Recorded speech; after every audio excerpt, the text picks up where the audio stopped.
So చాలా మంది JNTH students అడుగుతా ఉన్నారు. నిన్న 1112 బీటెక్ రిజల్ట్స్ గురించి పెట్టారు.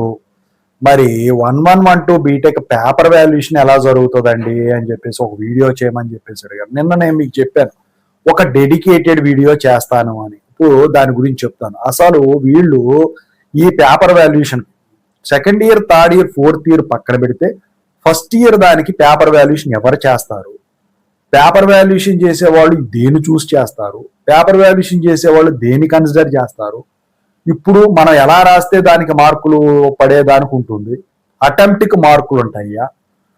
సో ఎంటీ స్పేసెస్ ఉంటే నెక్స్ట్ పేజీలోకి వెళ్తే మార్కులు పడతాయ్యా. ఇవన్నీ అడుగుతా ఉన్నారు. ఇప్పుడు ఉన్నది ఆన్లైన్, ఆఫ్లైన్ పేపర్ వాల్యుయేషన్ కాబట్టి దాని గురించి మీకు ఇప్పుడు వీడియో చేయడం అయితే జరిగింది. దాని గురించి చెప్పబోయే ముందు ఇంతవరకు ఈ ఛానల్ సబ్స్క్రైబ్ చేసుకున్న వాళ్ళు ఎవరైనా ఉంటే సబ్స్క్రైబ్ చేసుకోండి. ఈ వీడియోని లైక్ చేయండి, షేర్ చేయండి. మీకు గనక నాతో మాట్లాడాలని ఉంటే కాల్ మీ 4 ద్వారా కాల్ చేయండి.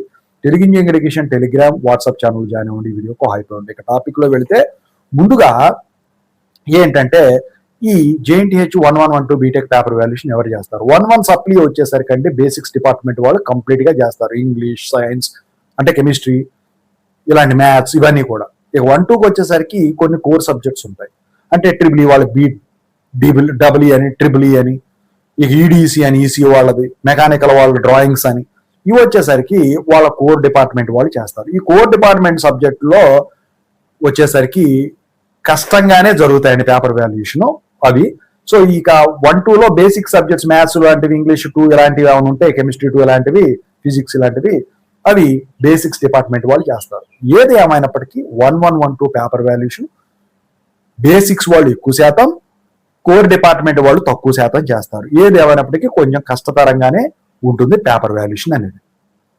ఇక పేపర్ వాల్యుయేషన్ ఆన్లైన్లో అయినా ఆఫ్లైన్లో అయినా దేన్ని చూస్ చేస్తారు? వీళ్ళందరూ కూడా కీ పేపర్ అనేది యూజ్ చేస్తారు. R25 రెగ్యులేషన్ వాళ్ళైనా కానీ ఎవరైనా కానివ్వండి, కీ పేపర్ అనేది ఒకటి ఉంటుంది అనమాట. ఆ కీ పేపర్లో ఏముంటాయి అంటే మీకు ఇచ్చిన క్వశ్చన్ పేపర్ ఏదైతే ఉంటుందో A to Z ఆ క్వశ్చన్స్కి మొత్తం కూడా ఆన్సర్స్, అది ప్రాబ్లం అయితే problematic steps with answer, theory అయితే theoretical steps with answers, paragraphs wise మొత్తం హ్యాండ్ రిటర్న్ నోట్స్ అనేది ప్రొఫెసర్స్ రాసి వాళ్ళ కీ పేపర్ కింద వీళ్ళకి ఇస్తారు.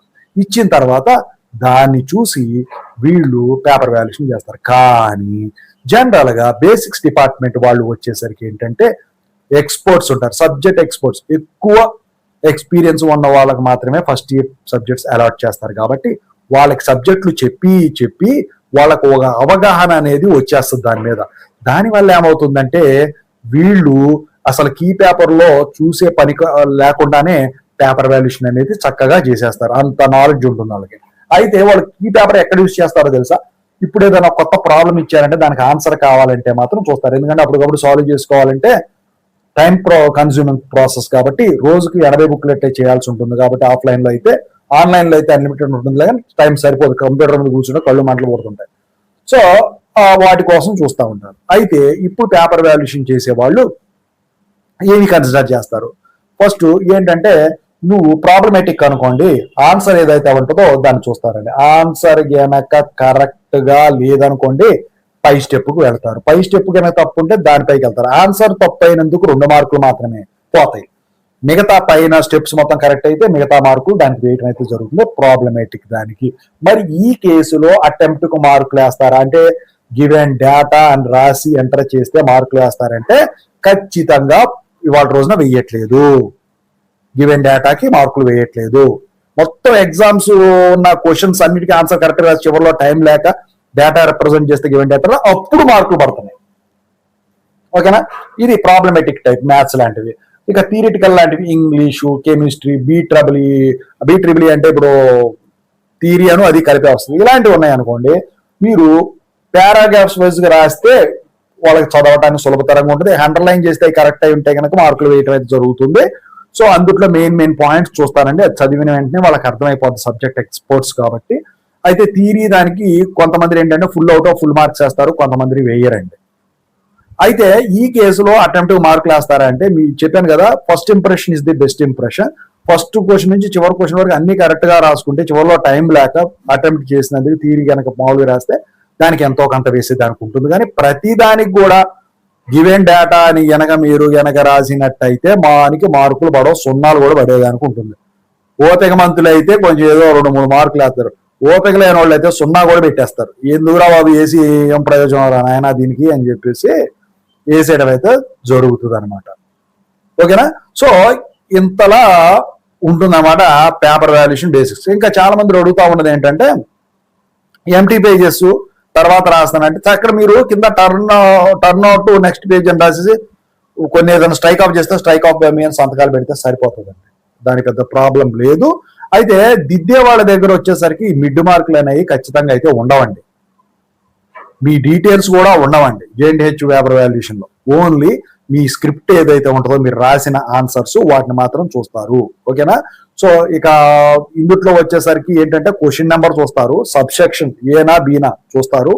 దాని ప్రకారం బయట బాక్స్ లో వీళ్ళు వేయటం అయితే జరుగుతుంది అనమాట. ఎక్కడన్నా మిస్ అయిపోతే ఆ బాక్స్ లో తెలిసిపోద్ది. మిస్ అయినాయి అనుకోండి ఏం చేస్తారు వాళ్ళు, తర్వాత ఆ బుక్లెట్ లో మళ్ళీ వెనక్కి వెళ్ళి చూస్తారు ఓపిక మందులు అయితే నాకు తెలిసి ఈ ఫస్ట్ ఇయర్ చెప్పే మొత్తం కూడా వీళ్ళు ప్రొఫెసర్స్, సబ్జెక్ట్ ఎక్స్పర్ట్స్, ఎక్స్పీరియన్స్ ఉన్న వాళ్ళు ఉంటారు కాబట్టి ఖచ్చితంగా ప్రతిదీ కూడా వాళ్ళు వెరిఫై చేసి వేస్తారు.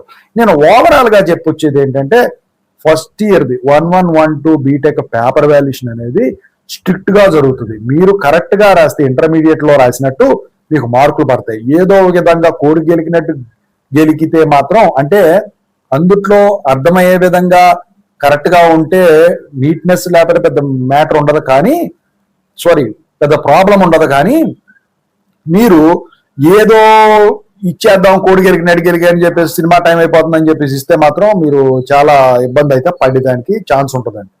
ఓకేనా? సో ఇవన్నీ కూడా కీ పాయింట్స్ కింద వాళ్ళు చూసుకుంటారండి. ఓకేనా? సో ఈ పేపర్ వాల్యుయేషన్ అంతా అయ్యేపాటికి ఎన్ని రోజులు పడుతుంది? మినిమం 20 days పడుతుంది. ఎందుకంటే మీకు ఎగ్జామ్స్ ఇప్పటికే అయిపోయినాయి, పేపర్ వాల్యుయేషన్ కూడా స్టార్ట్ అయిపోయినట్టు నేను అప్డేట్లు ఇచ్చాను.